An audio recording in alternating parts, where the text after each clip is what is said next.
Let's head back to the voicemail of Truth and Reason.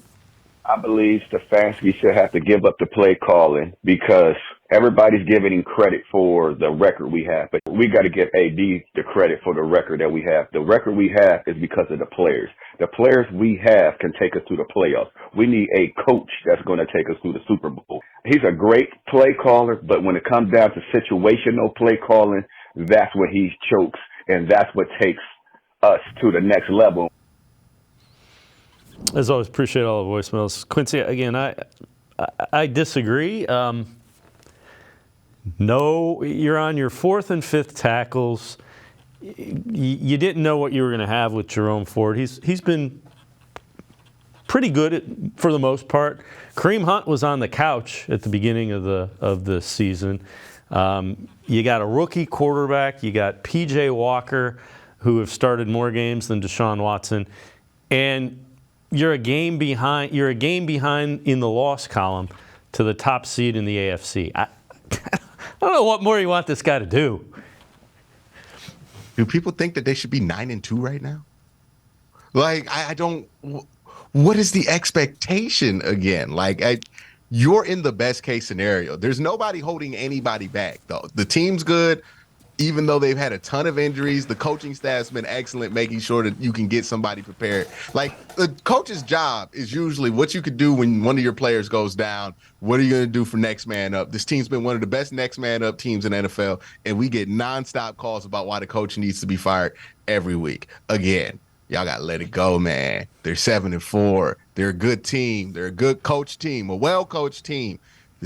He don't got to give up any play calling responsibilities. Like, I understand he had a bad play call versus Denver and maybe a bad play calling game versus Denver. But you don't bench somebody for one bad game in a good season. The same way you're not going to get rid of Kevin Stefanski's play calling responsibilities just because he had one badly play called game when I can count 5 games where I'm like, nah, he killed at the play calling. So yeah. What are we doing here? We're literally mad that he made a mistake.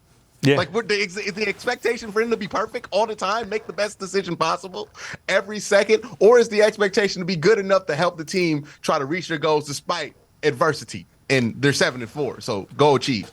And again, you're never going to like every play call. You can always pick apart a play call and say, well, that didn't work. That didn't work. What was he thinking? I'll give you, if you want to argue the game plan, the first Ravens game at home, I might give you that. You know, the Broncos, if guys catch balls that hit them in the hands, you're probably talking about a different outcome offensively. There were too many drops. Who did catch the damn ball when it's thrown to you by your rookie fifth-round quarterback?